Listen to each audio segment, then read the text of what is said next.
Saudara tentu sekarang sudah siap untuk mendengarkan kembali lagi dari mulut Tuhan langsung, dari Sang Kekasih kita, yaitu suami tunangan kita. Mengenai apa yang harus terwujud. Ini menjadi harapan Tuhan kepada engkau, dari engkau, sebagai kekasihnya. Saya mengajak kita untuk kita berdoa karena kita akan lanjutkan lagi dari Kidung 4 ayat 12 dan seterusnya. Mari kita berdoa. Terima kasih Tuhan untuk anugerah yang Kau berikan kepada kami. Sehingga kami dibukakan oleh Tuhan. Apa yang Engkau sedang kerjakan kepada kami. Untuk menjadikan kami istri dalam kesetiaan dan keadilan. Kami berterima kasih oleh karena Roh-Mu yang kudus membuat kami bisa dengar-dengaran akan suara-Mu Tuhan. Sehingga kami juga bisa mewujudkan firman yang hidup pada diri kami Tuhan. Dalam hidup kami Tuhan. Sekarang kami mau dengar dari Engkau Tuhan. Apa yang merupakan pengharapan-Mu terwujud dalam hidup kami Tuhan. Biarlah itu terwujud Tuhan. Kami siap saat itu mendengarkan dari Engkau. Berbicaralah Tuhan, tanpa batas. Demi nama Tuhan kami Yesus Kristus. Amin. Ayat 12, Dinda pengantinku, kebun tertutup engkau, kebun tertutup dan mata air termeterai. Wow. Sekarang dibicarakan adalah bahwa Tuhan memandang kita, bahwa si gembala itu memuji, membuat suatu pengakuan bahwa kekasihnya itu si gadis Sunem itu seperti kebun tertutup. Istri tunangannya itu seperti kebun tertutup.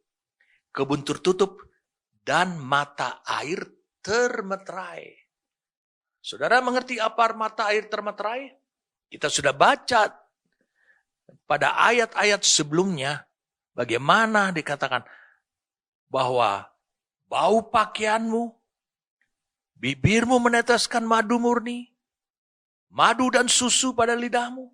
Semua itu adalah banyak hal-hal yang lahiriah tetapi mengarah kepada hal spiritual. Sekarang kita lihat, dia sang kekasih si gembala itu mendapati suatu gambaran rohani bahwa istrinya ini adalah seperti kebun tertutup engkau. Tertutup dari siapa? Gak boleh rupanya orang sembarangan masuk ke kebun itu. Kebun tertutup saudara mungkin sudah pernah tahu. Satu-satunya di Alkitab. Kebun tertutup yang dikenal pada masa itu adalah Taman Eden. Taman Eden dijaga oleh kerubium. Karena Allah menyuruh manusia yang sudah jatuh dalam dosa. Untuk keluar dari taman itu. Ini adalah suatu gambaran yang jelas buat hidup kita. Saya mau beritahu pada saudaraku. Taman Eden yang ada di Kejadian pasal 2 dan pasal 3 itu. Itu adalah gambar ataupun itu adalah suatu kiasan tentang gereja Tuhan. Itu adalah gereja Tuhan. Jadi saudara lihat, gereja Tuhan sering diumpamakan, digambarkan sebagai suatu kota, kota Yerusalem. Digambarkan sebagai suatu gunung, Sion.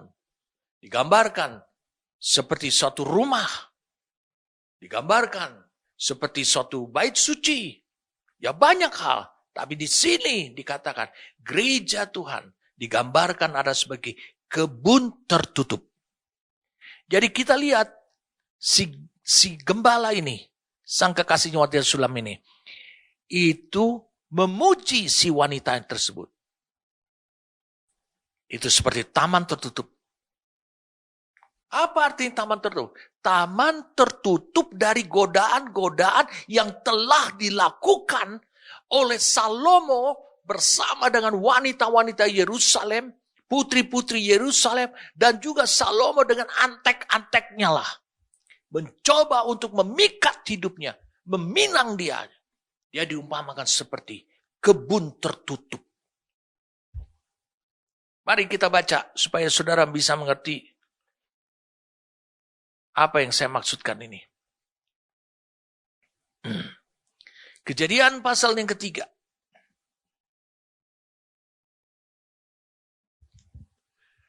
Mulai dari ayat 20. Manusia itu memberi nama Hawa kepada istrinya sebab dialah yang menjadi ibu semua yang hidup. Diberi nama di Taman Eden. Jadi ibu semua yang hidup. Karena Allah berfirman di Taman Eden juga. Ketika mereka sudah jatuh dalam dosa. Mulai dari Kejadian 3 ayat 15. Allah bernubuat. Menyatakan tentang rencananya. Akan munculnya Mesias dari keturunan perempuan. Bukan dari keturunan laki-laki. Dari keturunan perempuan. Dan Tuhan Allah membuat pakaian dari kulit binatang untuk manusia. Dan untuk istrinya. Lalu mengenakannya kepada mereka. Dikenakannya pada mereka. Ini adalah suatu gambaran pengampunan yang Tuhan berikan lewat pakaian. Menutupi tubuh dosa mereka. Berfirmanlah Tuhan Allah, sesungguhnya manusia itu telah menjadi seperti salah satu dari kita, tahu tentang yang baik dan yang jahat.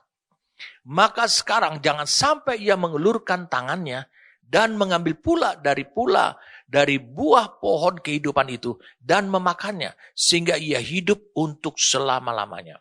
Ketika Tuhan berfirman di Kejadian 3 ayat 20. Sorry saudara. Kejadian 3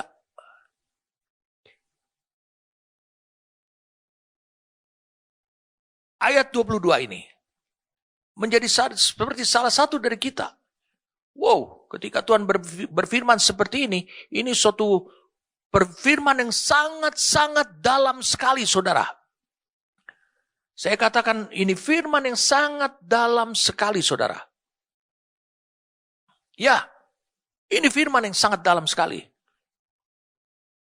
Tahu tentang yang baik dan yang jahat. Apa yang dimaksudkan di sini saudara? Apa yang Allah inginkan sampaikan dari penjelasan seperti ini? Apa yang dimaksudkan? Apa yang Allah mau nyatakan kepada kita? Mari kita lihat sama-sama, saudara.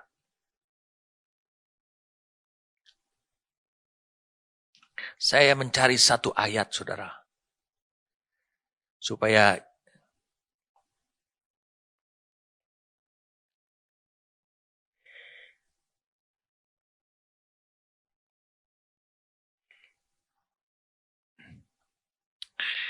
semoga saya bisa menemukan ayat ini.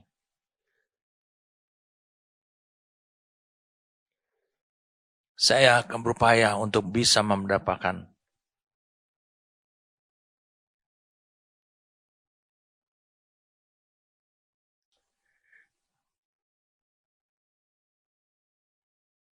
Karena dia bilang adalah tentang yang baik dan yang jahat. Karena ini sesuatu yang sangat berbeda. Supaya saya bisa menyampaikan kepada saudara, menjelaskan kepada saudara, ini adalah suatu pribadi. Ya, suatu pribadi. Mari saya buka.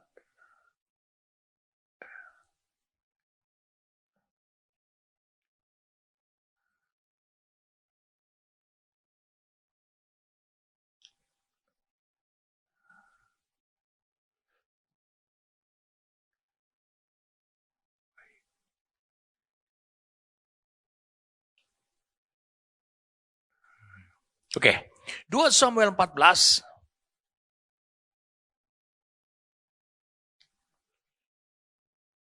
Dua Samuel pasal 14.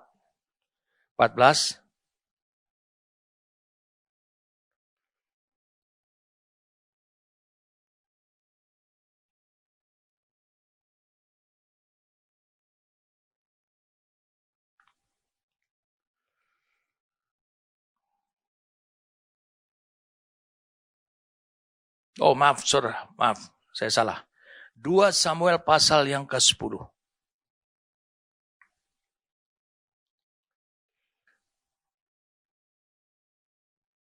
2 Samuel pasal yang 19, sorry saudara. Ayat 27. Ini tentang Simei Mephiboset. Nah, saya ingin kita melihat apa yang dikatakan oleh mereka. Itu adalah suatu prinsip yang benar-benar diketahui di Israel, dipahami. Ya. Ayat 27, 2 sampai 19. Ia telah memfitnahkan hambamu ini kepada Tuanku Raja. Tetapi Tuanku Raja, katanya, adalah seperti malaikat Allah. Sebab itu perbuatlah apa yang Tuanku pandang baik. Dia seperti malaikat Allah. Jadi dia tahu, walaupun seluruh dan seterusnya, walaupun dia tahu, kita lihat lagi 2 Samuel 14 ayat 7. Juga hamba-Mu berpikir perkataan Tuanku Raja tentulah akan menenangkan hati. Sebab seperti malaikat Allah. Demikianlah Tuanku Raja yang dapat membeda-bedakan apa yang baik dan jahat. Dan Tuhan Allahmu kiranya menyertai Tuanku. Perhatikan ini. Kita kembali lagi pada Kejadian pasal yang ketiga. Kita harus tuntaskan di sana. Kejadian pasal yang ketiga. Tadi sampai ayat 22. Berfirmanlah Tuhan karena dosa. Sesungguhnya manusia itu telah menjadi seperti salah satu dari kita. Menjadi seperti, bukan sama. Seperti salah satu dari kita. Manusia. Tahu tentang yang baik dan yang jahat. Siapa tahu tentang yang baik dan jahat? Dikonfirmasi dalam 2 Samuel tadi. Adalah malaikat. Maka sekarang jangan sampai ia mengulurkan tangannya dan mengambil pula dari buah pohon kehidupan itu dan memakannya sehingga ia hidup untuk selama-lamanya. Lalu Tuhan Allah mengusir dia dari Taman Eden supaya ia mengusahakan tanah dari mana ia diambil. Ia menghalau manusia itu dan di sebelah timur Taman Eden ditempatkannya lah beberapa kerub dengan pedang yang bernyala dan menyambar-nyambar untuk menjaga jalan ke pohon kehidupan. Taman Eden adalah lambang daripada gereja. Menjadi taman tertutup terhadap dosa. Oleh karena apa? Oleh karena di sana bagi orang berdosa yang berbahaya, manusia yang berdosa berbahaya adalah mereka meraih pohon kehidupan. Mengapa? Karena dikatakan oleh Alkitab. Tuhan berfirman bahwa sesungguhnya manusia itu telah menjadi seperti salah satu dari kita. Siapa salah satu dari kita? Salah satu dari kita itu adalah para malaikat yang hadir di situ. Tapi salah satu dari kita sebagai manusia adalah dikatakan bahwa Kristus akan turun menjadi manusia. Jadi dua hal ini. Tetapi kita berbicara tentang dosa. Mengapa dia diusir? Ini yang mengakibatkan, saudara, manusia diusir karena manusia sudah berperilaku seperti kayak malaikat. Malaikat yang mana? Malaikat yang jatuh dalam dosa. Yaitu iblis. Itu sebabnya kebaikan Tuhan adalah mengusir dia. Wow. Ini hal yang dahsyat ini, saudara. Mengusir dia digunakan kata syalah. Kemudian apa? Mengusir dia, kemudian ia menghalau. Di ayat 24-nya, itu digunakan adalah kata garash. Salah dan garas itu juga berarti adalah bercerai. Dan membuat gereja ataupun Taman Eden tempat hadiratnya Tuhan. Itu menjadi taman tertutup. Karena di sana ada pohon kehidupan. Jadi selama ada pohon kehidupan, dia disebut adalah taman. Kita kembali lagi, saudara. Bukankah si gembala ini memuji si wanita Sunem ini? Dinda pengantinku. Wow. Kau tuh bisa menghadapi segala macam godaan-godaan. Sehingga engkau bisa tertutup terhadap segala upaya dosa. Jadi pujian ini berupa pengakuan Tuhan mengenai gereja yang dilihat saat itu. Dia telah siap menjadi kekasih Tuhan. Siap. Itu dia melihat itu. Si gembala melihat itu seperti pada hari final nanti. Begitu juga Kristus. Adakah Kristus mendapati engkau sebagai kebun tertutup? Sebagai gerejanya? Saudara tahu apa hari final yang dinanti-nantikan Tuhan? Yang menunjukkan bahwa saudara sudah siap. Salah satu adalah engkau menjadi ditemukan oleh Tuhan sebagai kebun tertutup. Wahyu 19 ayat 7 mengatakan bahwa perkawinan gereja dengan anak domba Allah dinyatakan sudah siap oleh karena pengantin perempuannya yaitu gerejanya itu telah siap sedia. Dia telah siap sedia, apa buktinya? Karena dia sudah menang terhadap segala macam pencobaan.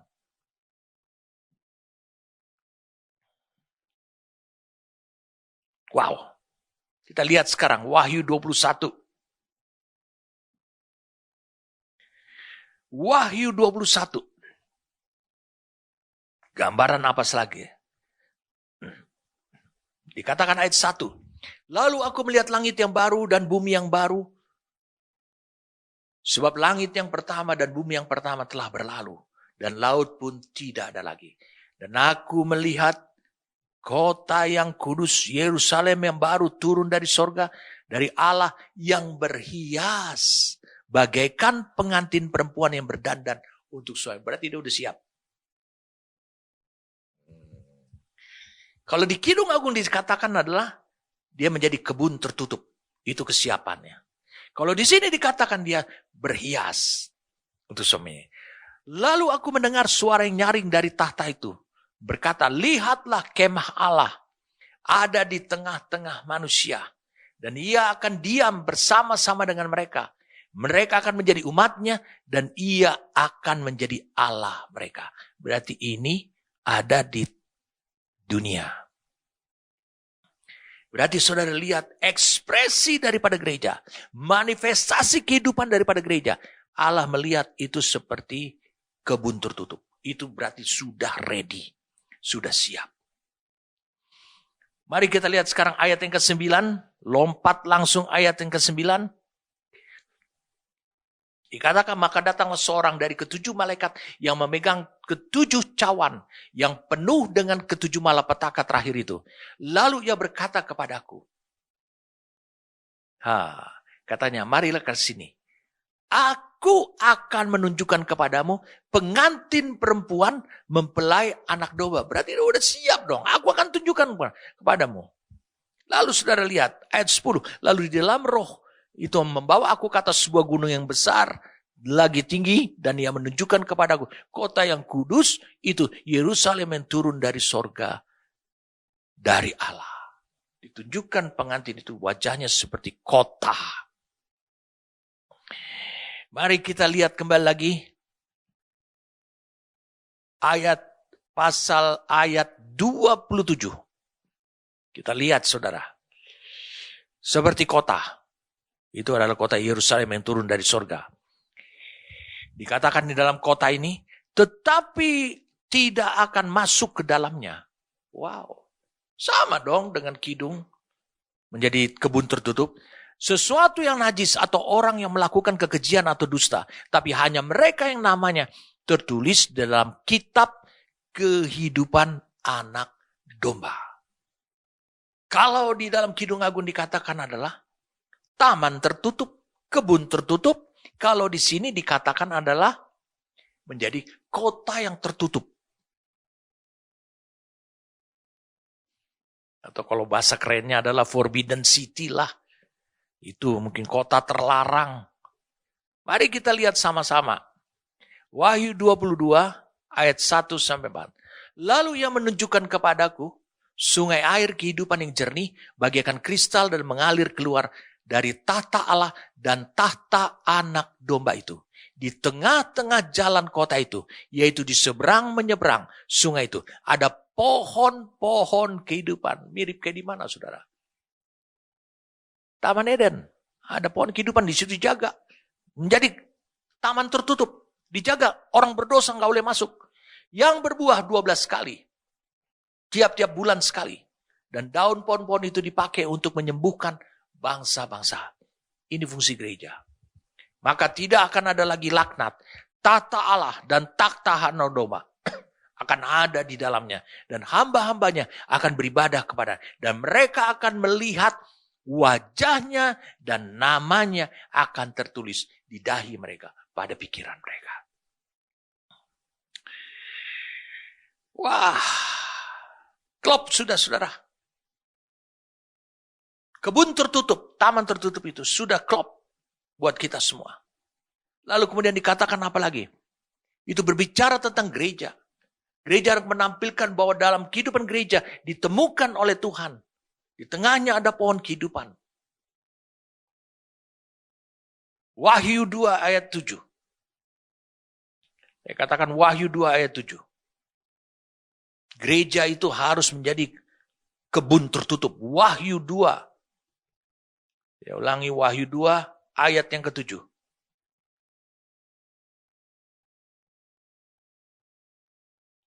Siapa bertelinga, hendaklah ia mendengarkan apa yang dikatakan Roh kepada jemaat-jemaat.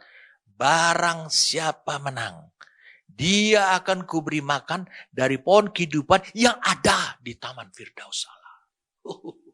Ini realitanya. Ternyata Taman Firdaus Allah ini adalah, itu maksudnya Taman Eden. Ini memberikan gambaran buat kita dengan mudah untuk menjadikan realita dalam hidup kita. Karena Allah berkata, Roh Tuhan berkata, barang siapa menang, dia akan kuberi makan dari pohon kehidupan itu. Berarti ada satu alam. Di alam spiritual ini, saudara, di sekitar kita, di sekeliling kita, mungkin kita ada di dalamnya. Itu seperti kebun tertutup Taman Eden. Di sana ada pohon kehidupan. Di mana dalam kehidupan ini tidak boleh sama sekali dosa memasuki taman tersebut ataupun kebun tersebut. Berarti saudara bisa lihat semua yang berasal dari dunia, pemikiran dunia, ide dunia, pengertian saudara, kalau saudara memiliki pengertian saat ini yang sama, engkau cocok-cocokin antara pengertiannya Allah dengan pengertian dunia. Kau cocok-cocokin. Itu yang disebutkan ilmu cocokologi. Engkau cocokin. Ingat, itu tetap adalah tidak boleh masuk ke dalam kehidupan gereja. Jadi kita lihat di sini Wahyu 2 ayat 7. Gereja sebagai taman tertutup atau kebun tertutup adalah gereja yang menang. Saudara harus menang mengatasi ide. Saudara harus menang mengatasi keinginan daging. Harus menang. Dalam segala macam kondisi. Saya katakan dalam berbagai macam kondisi. Apapun juga. Di situ berarti engkau siap sebagai kebun tertutup. Kalau engkau lihat di Wahyu 2 ayat 7. Apa yang dikatakan di situ? Kebun tertutup itu bukan orang percaya saja. Tapi telah menjadi jemaat. Karena dikatakan siapa yang mendengar. Mendengar dari Roh Kudus. Wah. Coba kita lihat sekarang. Apa ciri daripada kebun tertutup itu yang didapati oleh Kristus ada pada hidup saudara. Ini penting. Saudara harus bisa memanifestasikan itu. Jangan masuk ide-ide segala macam. Dengarkan apa firman rema yang disuarakan oleh hamba-hamba Tuhan. Pemimpinmu, Bapak rohanimu. Kita lihat di sini ayat 12. Kebun tertutup dan mata air termeterai. Dalam kebun ada mata air. Tapi ini mata air termeterai. Dimeterai, disil. Jadi dia tidak bisa mengalir kemana, ke sembarang tempat. Apa ini? Kita buka sekarang. Yohanes 7 ayat 38. Mari kita lihat.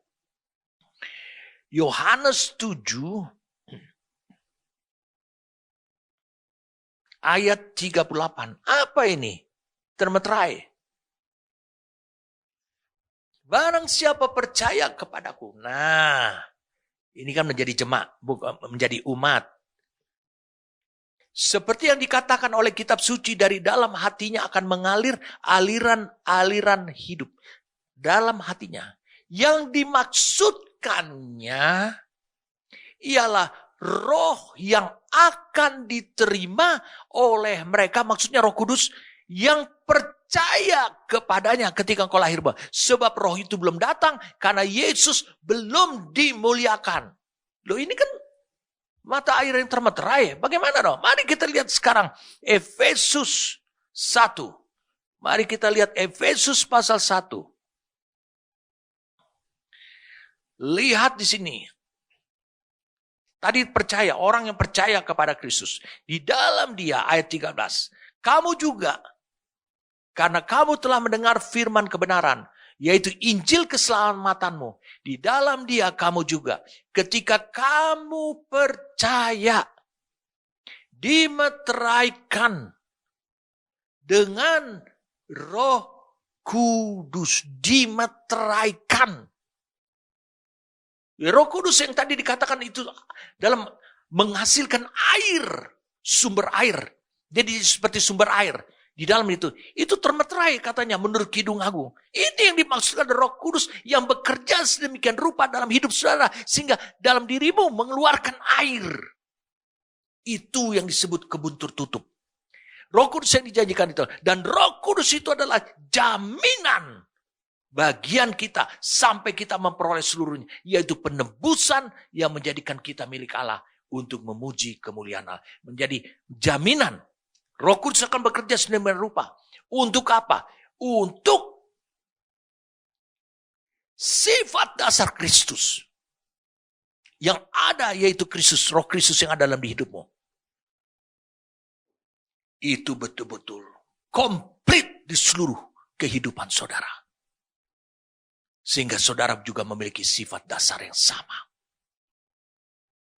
Wah, pertanyaan saya, tantangan saya. Adakah Tuhan mendapati saudara seperti itu?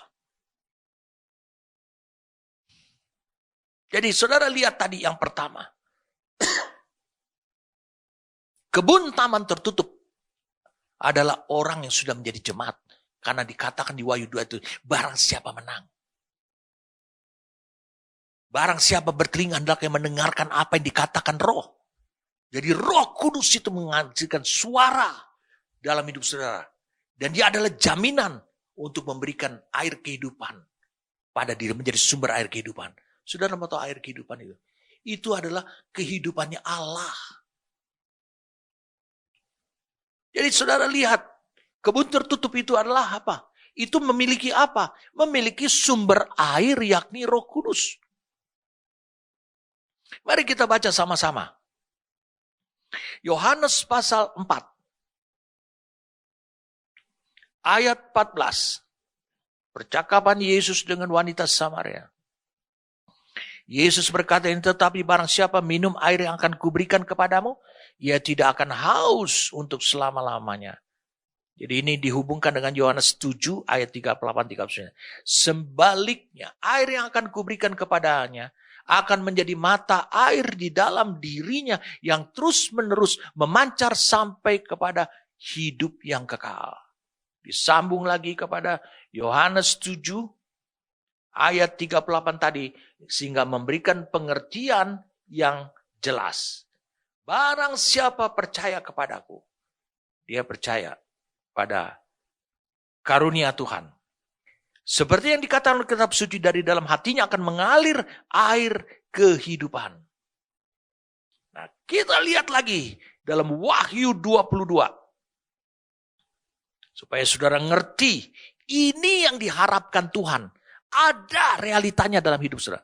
Lalu ia menunjukkan kepadaku, ayat 1, sungai air kehidupan. Sungai air kehidupan itu kan berasal dari suatu sumber mata air. Dia menjadi sungai yang jernih bagaikan kristal dan mengalir keluar dari tahta Allah dan tahta anak domba itu. Wow, berarti Taman Eden, Taman Firdaus itu adalah, ini yang dimaksud adalah tahta Allah. Di mana Allah memerintah. Jadi kebun tertutup ini memiliki sumber air, yaitu Roh Kudus. Yang kedua, kebun tertutup merupakan taman tertutup sama seperti Taman Eden. Dijaga oleh kerub dengan pedang yang menyala.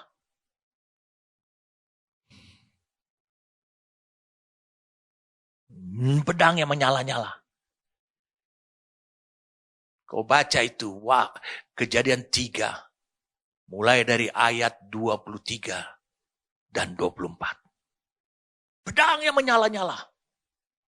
Saudara lihat pada tayangannya. Dan manusia yang berdosa diusir. Karena mereka pada saat itu belum ditebus. Tapi saudara lihat sekarang Wahyu 22 ayat 3. Apa yang terjadi dalam kehidupan gerejanya. Lihat. Wahyu 22 ayat 3. Maka tidak akan ada lagi laknat. Tahta Allah dan tahta anak domba akan ada di dalamnya. Dan hamba-hambanya akan beribadah kepadanya. Itu sebabnya disebut kebun tertutup. Hanya orang-orang yang sudah mengalami proses-proses ini. Dia nampaknya dilihat oleh Kristus seperti itu. Oh iya, ini kekasihku seperti kebun tertutup. Apalagi? Saudara lihat tadi di Wahyu 22. Saudara lihat tadi Wahyu 2 ayat 7.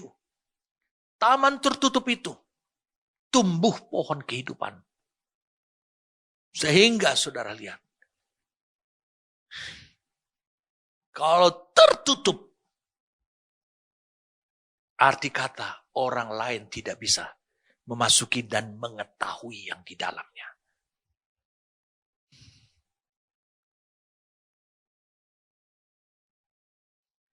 Apa artinya?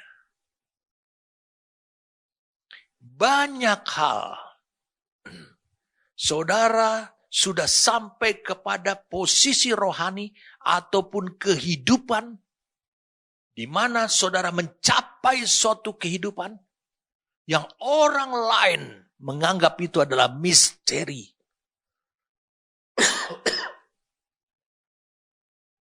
Mengapa misteri?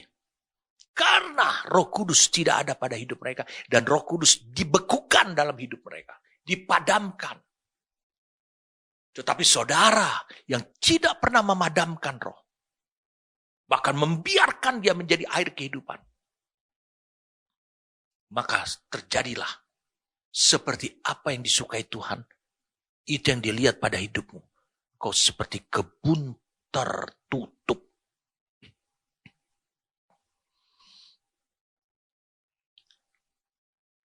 Kita buka sekarang. 2 Timotius 3.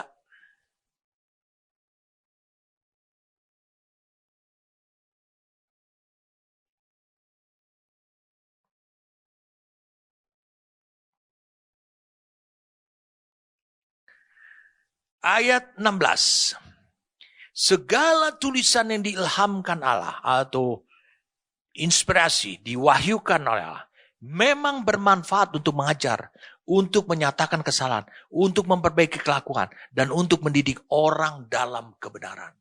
Ini menunjukkan pada kita salah satu ciri daripada gereja Tuhan sebagai kebun tertutup adalah pekerjaan Roh Kudus yang memberikan pewahyuan. Pewahyuan itu adalah bahasa surga. Saya katakan pewahyuan itu adalah bahasa surga. Saudara bisa mendengarnya, tetapi engkau membutuhkan Roh Kudus. Mari kita lihat sekarang 2 Korintus pasal yang ke-12.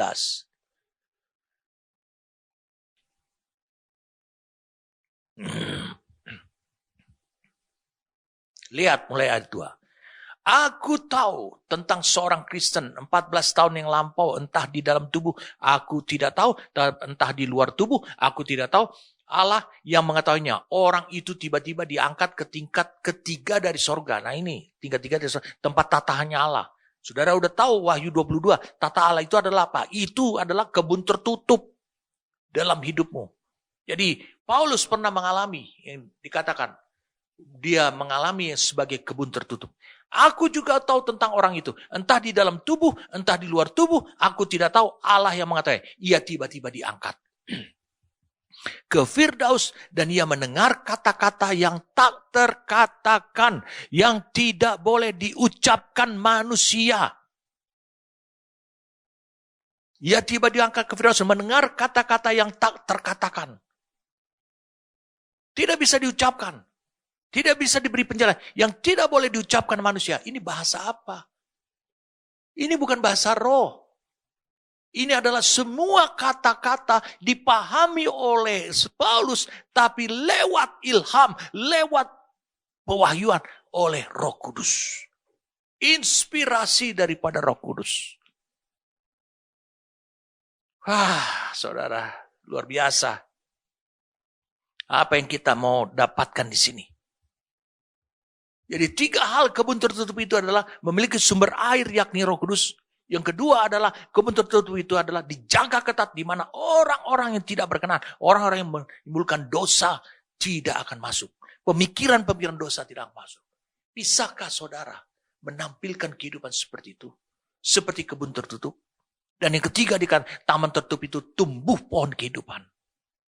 Itulah kebun tertutup. Tentu dong saudara pasti bisa menerapkan hal itu. Kita baca sekarang ayat 13. Tunas-tunasmu dikatakan merupakan kebun pohon-pohon delima dengan buah-buahnya yang lezat, bunga pacar dan narwastu dan kunyit, tebu dan kayu manis dengan segala macam pohon kemenyan, mur dan gaharu beserta pelbagai rempah yang terpilih. Kita baca sampai ayat 15 saja. Oh mata air di kebun, nah itu yang tadi. Sumber air hidup yang mengalir dari gunung Libanon. Jadi si gadis Sunam ini itu diumpamakan sebagai kebun tertutup tapi menghasilkan tanaman-tanaman dan buah-buahan serta tanaman rempah-rempah yang prestis atau bernilai bagi Allah dan kebutuhan manusia. Wah, itu yang dihasilkan oleh kebun tersebut. Berarti gereja Tuhan juga harus menghasilkan seperti itu.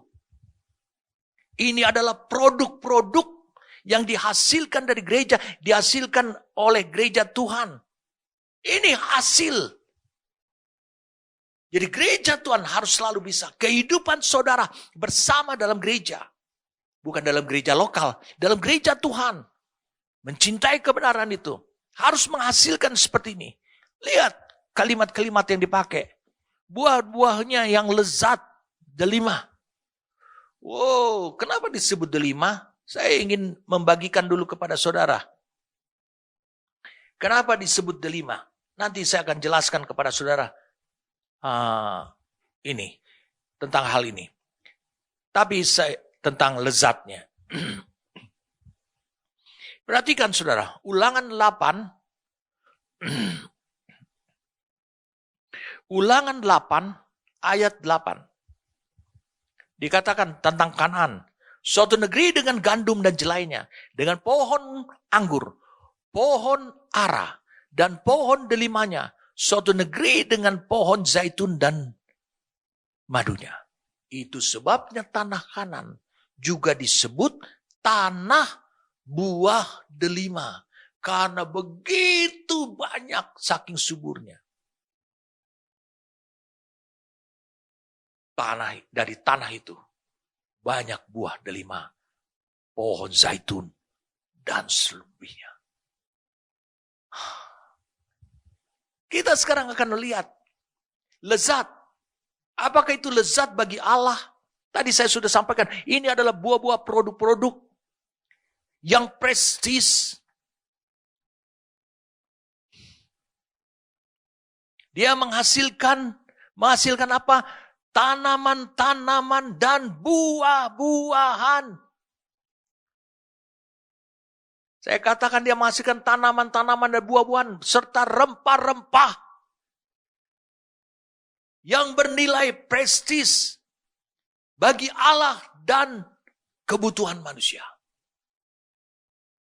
Sekarang kita akan bahas tentang kata lezat di sini. Mari kita lihat sekarang pada ayat yang ke-13. Dikatakan tunas-tunasmu, wah tumbuh. Gereja tuh harus menghasilkan kayak begitu. Kehidupan-kehidupan di mana kebun pohon delimanya dengan buah-buahnya yang lezat, bunga pacar dan narwastu. Wah ini banyak segala macam. Kita akan bahas dengan cepat. Supaya saudara tidak usah khawatir. Ini adalah produk-produk kehidupan yang harus dihasilkan dari dalam kehidupan gerejanya. Yang lezat. Itu artinya memberikan arti disukai kehidupan. Kehidupannya disukai oleh Allah dan manusia. Siapa contohnya? Saudara udah tahu contohnya. Lukas 2 ayat 52, yaitu Yesus.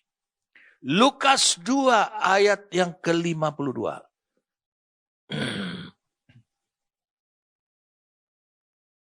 Dan Yesus makin bertambah besar, bertambah hikmatnya.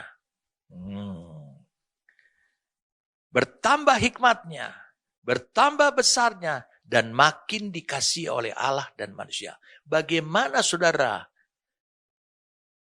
dalam hidup saudara, saudara menjadi seperti buah delima atau buah-buahan yang lezat bagi Allah, bernilai bagi Allah, dan bagi manusia yang lain.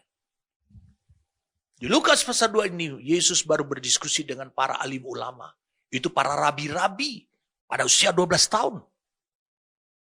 Lihat di sini apa yang dikatakan. Yesus itu harus bertambah dalam hikmat. Hikmat untuk mewujudkan rencana Allah dalam dirinya. Itu hikmat. Kekuatan, tahu jalannya, tahu caranya, punya ketetapan hati.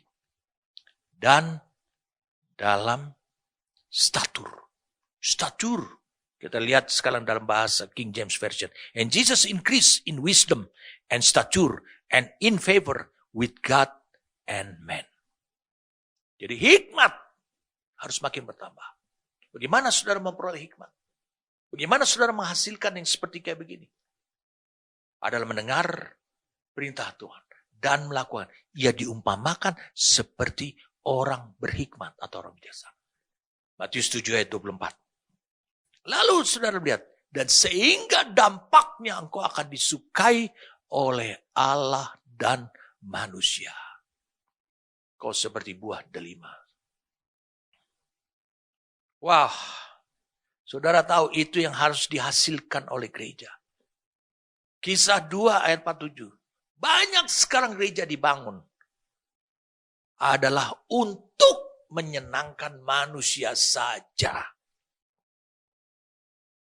Itu mah bukan seperti produk tunas-tunas dari buah delima itu.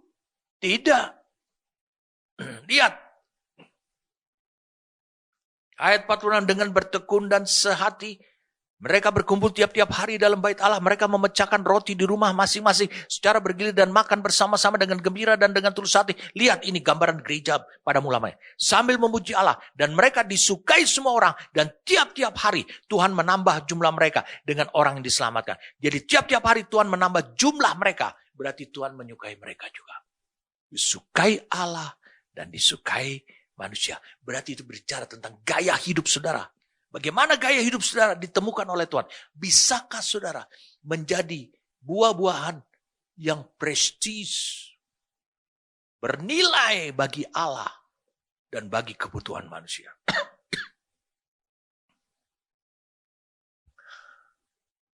Jadi kalau begini, apa yang dikatakan sebenarnya ini, sebenarnya betul apa yang dikatakan Yesaya 61 ayat 3. Yesaya 61 ayat 3 dikatakan adalah pohon kebenaran, pohon tarbantin kebenaran. Jadi hidup yang dihasilkan oleh gereja harus demikian dilihat oleh Tuhan. Bukan dilihat oleh gembalanya, dilihat oleh Tuhan. Penuh kesuburan, kebesaran, kejujuran, karunia-karunia yang berbeda-beda. Lalu di sini dikatakan lagi tentang di sini dikatakan lagi tentang apa?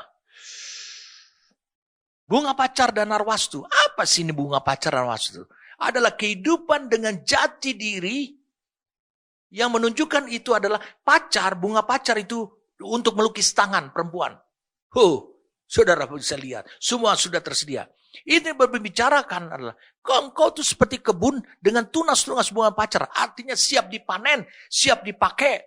Jadi bunga pacar dan narwastu adalah suatu kehidupan dengan jati diri bagi pernikahan nanti anak domba Allah, yakni dengan berarti ini adalah orang-orang yang telah benar-benar menyiapkan diri.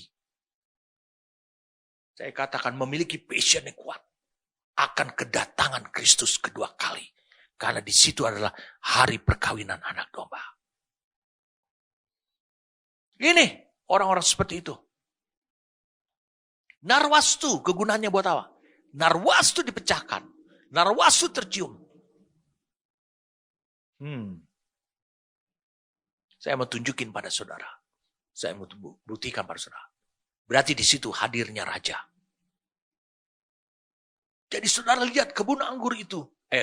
Kebun tertutup itu. Sudah siap dengan tunas-tunasnya untuk apa? Melayani raja.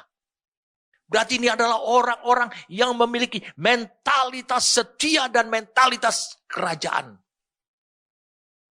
Apakah itu tumbuh dari hidupmu sebagai kebun tertutup? Lanjut lagi saudara. Narwastu dan kunyit, tebu, kayu manis dengan segala macam pohon kemenyan, mur dan gaharu, pelbagai rempah yang terpilih. Wow, semuanya ini adalah bau-bauan yang harum. Apa gambarannya buat kita? Kalau narwastu itu menjadi bauan yang harum, lalu bagaimana dengan tebu, kayu manis, segala macam pohon kemenyan, mur, gaharu, rempah yang lain? Saudara lihat, baca nanti saudaraku. Di Keluaran 30.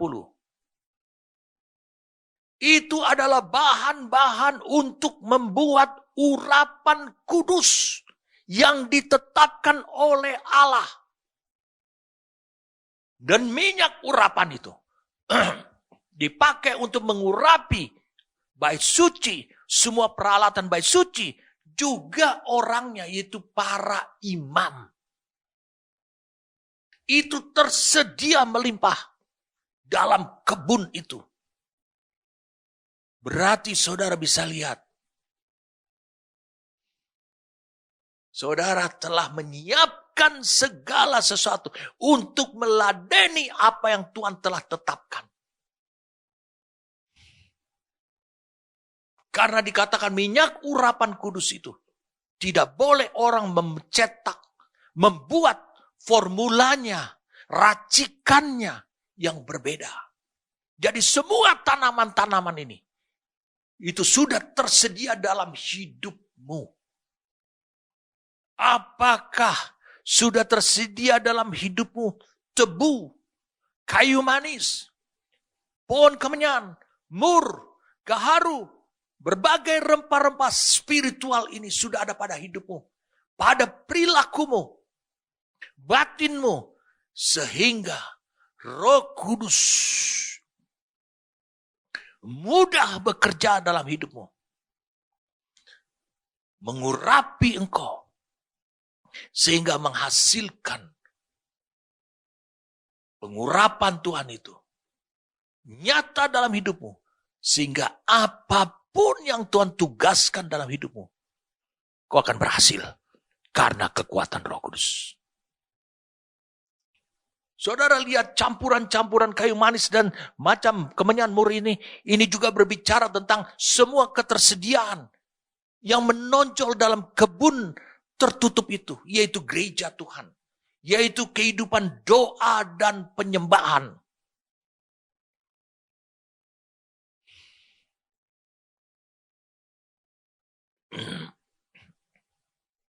Perhatikan saya baik-baik.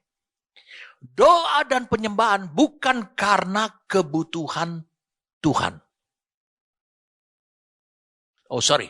Doa dan penyembahan bukan karena ada kebutuhan saudara.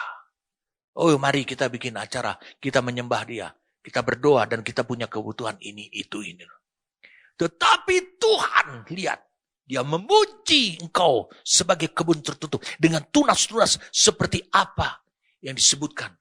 Bahan-bahan yang tersedia untuk doa dan penyembahan. Yang bisa dibuat minyak. Itu. Salah satu hal yang menonjol di hadapan Tuhan adalah doa dan penyembahan gereja. Saya mengajak kita untuk bisa melihat di Wahyu.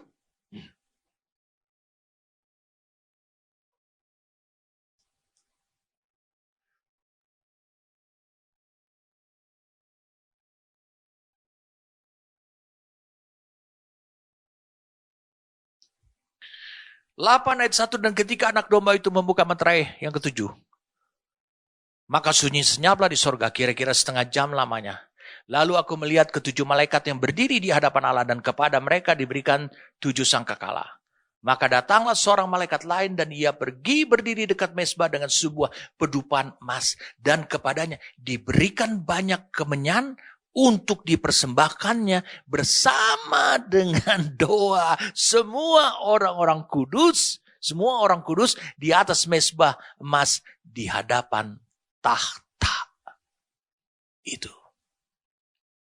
Maka naiklah asap kemenyan itu bersama dengan doa orang-orang kudus itu dari tangan malaikat itu ke hadapan Allah. Oh, ini mengharumkan Tuhan. Doamu mengharumkan Tuhan. Adakah engkau gigih berdoa? Bayangkan kau gigih berdoa kalau karena kau punya kebutuhan. Kebutuhan untuk pelayanan, kebutuhan untuk orang lain berdoa, itu tidak salah. Tetapi bukan itu yang dimaksudkan oleh Tuhan, adalah tunas-tunas atau produk daripada kebun tertutup hidupmu. Lalu malaikat itu mengambil pedupan itu, mengisinya dengan api dan mezbah dan melemparkannya ke bumi. Maka meledaklah bunyi guruh disertai halilintar dan gempa bumi. Oh, akan terjadi kegoncangan. Saudara, mengapa? Doa orang benar kalau dijawab, itu akan terjadi gempa bumi. Bukan gempa bumi rumah saudara menjadi rubuh, bukan. Saudara mau tahu gempa bumi? Semua fondasi-fondasi itu akan mengalami perubahan, pergeseran demi pergeseran. Goncangkan. Fondasi kehidupan, fondasi saudara yang menjadi pengertian, menjadi filosofi akan digoncangkan oleh doa saudara. Wah, amin saudara. Kita belajar sekarang tentang tebu nih, karena ada kata tebu sini. Ini adalah campuran untuk wangi-wangian dan sangat-sangat mahal. Dipakai biasanya pada korban bakaran dan sembelihan yang menyenangkan hati Tuhan, tebu ini. Ini mungkin bukan tebu seperti tebu yang manis itu, bukan. Mari kita lihat sekarang sama-sama dalam Yeremia 6 ayat 20. Di sini disinggung tentang tebu ini. Supaya saudara bisa pahamlah. Apakah gunanya bagiku kamu bawa kemenyan dari Sheba dan tebu yang baik dari negeri yang jauh? Enggak ada di Israel. Aku tidak berkenan kepada korban-korban bakaranmu dan korban-korban sembelianmu tidak menyenangkan hatiku. Saudara lihat. Tebu itu memberikan nilai kepada persembahan saudara. korban saudara. Yesaya pasal yang ke-43. Ayat yang ke-24. Engkau tidak membeli tebu wangi bagiku dengan uang atau mengenyangkan aku dengan lemak korban sembelihanmu. Ini kata Tuhan. Tapi engkau memberati aku dengan dosamu. Wah. Kau menyusai aku dengan kesalahanmu. Jadi tebu itu adalah sesuatu yang bernilai.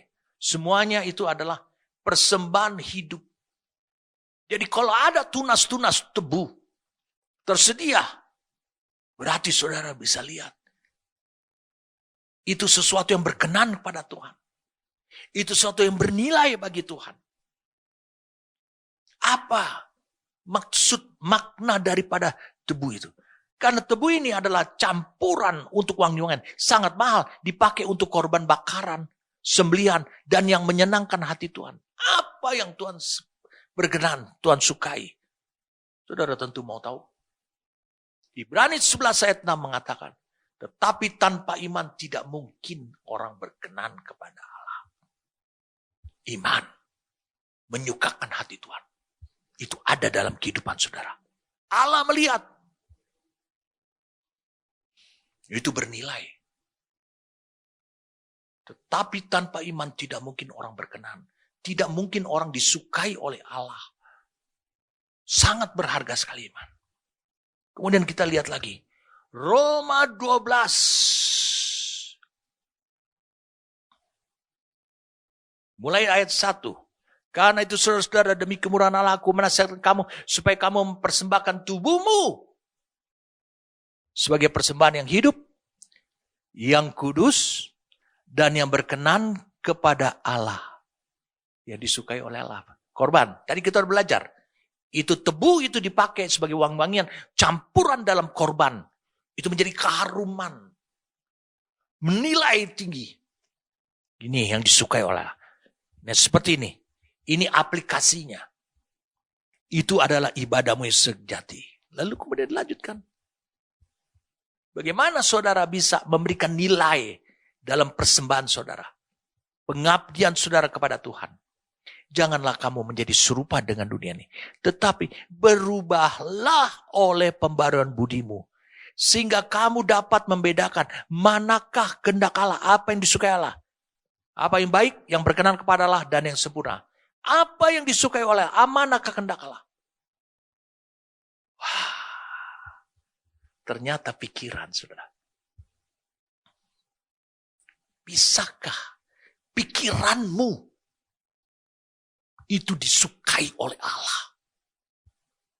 Karena itu yang harus tumbuh dalam kehidupan gereja sebagai kebun tertutup.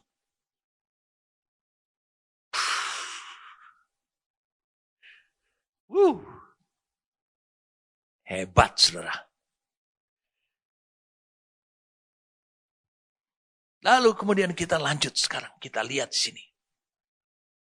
Ayat 15. Oh mata air di kebun, sumber air hidup yang mengalir dari gunung Libanon. Oh mata air di kebun, sumber air hidup yang mengalir dari gunung Libanon. Gereja mengalirkan air hidup. Jadi digambarkan seperti memiliki mata air di kebun itu. Sumber air mengalir dari gunung Libanon. Itu seperti di dunia luar itu air yang mengalir dari gunung Libanon. Kenapa sih gunung Libanon ini? Saya mau beritahu pada saudara. Gunung Libanon itu puncak Senir, puncak Sirionnya itu ditutupi dengan warna putih. Yaitu karena salju yang tidak pernah berhentinya. Tidak kenal musim. Mau musim semi, mau musim salju, mau musim apa, tetap bersalju. Saudara bisa bayangkan. Dia ada di puncak sana. gunung yang tinggi 3.800 atau berapa meter ada di puncak sana. Dia mengalirkan airnya tidak pernah berhenti. Mau musim apa saja.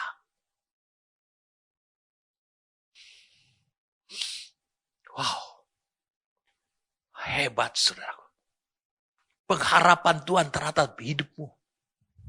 Digambarkan mata air di kebun itu seperti itu. Mengalir terus, tidak kenal musim.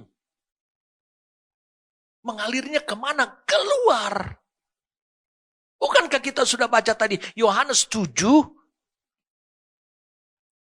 Dikatakan Yohanes 7 ayat 38. Mari kita baca lagi. Dikatakan barang siapa percaya kepadaku seperti yang dikatakan oleh kitab suci, dari dalam hatinya akan mengalir aliran air gini. Yang dimaksudkan ialah roh yang akan diterima oleh mereka yang percaya kepadanya. Sebab roh itu belum datang karena Yesus belum dimuliakan. Wow. Kau tahu percakapan wanita Samaria itu Yohanes 4 ayat 10 sampai ayat 14. Saudara lihat aja pada tayangan, saya jelaskan satu ayat demi satu ayat. Dia bilang, wanita ini akhirnya mengatakan, kalau engkau tahu siapa pemberian Allah dan siapa yang berbicara kepadamu, maka niscaya engkau sudah bisa mendapatkan air itu. Karena wanita ini berkata, biarkan aku pergi, mendapatkan air kehidupan itu. Supaya aku enggak pergi lagi terus nimba terus.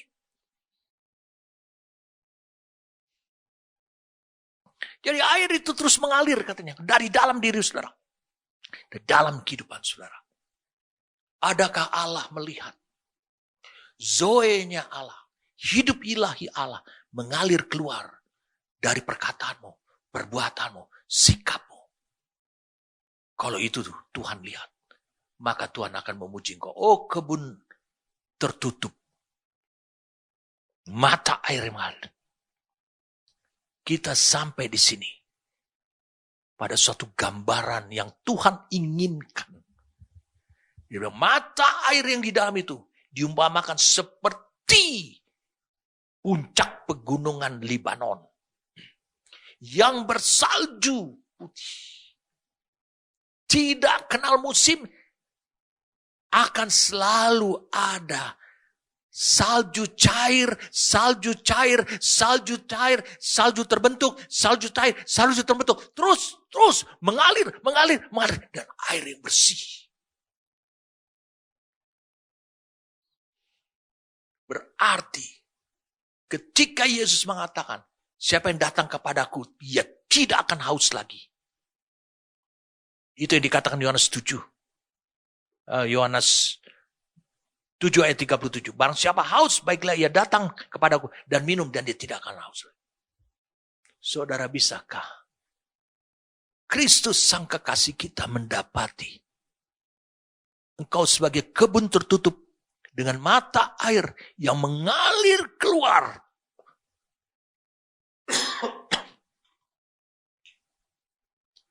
Mengalirkan kehidupan Allah. Kehidupan ilahi yang bersih dan murni. Lewat hidup saudara. Sehingga banyak orang akhirnya memperoleh kehidupan. Wah. Sumber air ini tidak pernah berhenti. Mengalir. Itu adalah lambang air hidup. Berarti yang dimaksudkan di sini dari ayat yang ke-15 ini artinya adalah gereja Tuhan. Saya ulangi, gereja Tuhan harus bisa mengalirkan air kehidupan. Bukan hanya sekedar bersaksi memberitakan Injil saja, tapi orang yang dahaga bisa meminum air kehidupan. Dia meminum air yang sama yang ada pada batinmu, yang bersumber daripada Roh Kudus. Dia meminumnya, dia meniru hidupan, dan dia terpuaskan. Wah, ini saudara bisa lihat. Ada satu contoh sebelum kita akhiri hari ini. Satu contoh di Alkitab. Di 1 Tesalonika pasal yang pertama. 1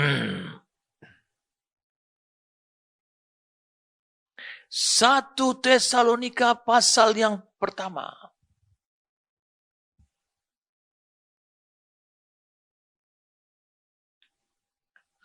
Lihat di sini. Tulisan Rasul Paulus kepada gereja di Tesalonika. Paulus hanya sebentar di Tesalonika karena penganiayaan yang berat. Tapi di sini sudah terbentuk satu gereja yang kuat.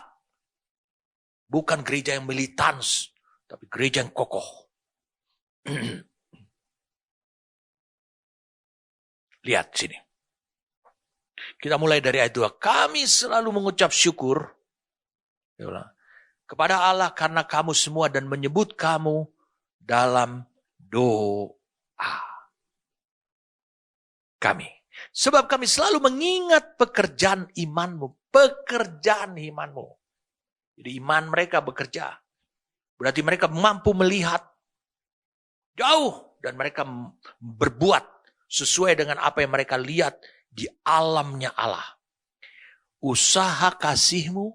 Nah, saudara lihat. Ini style, gaya hidup.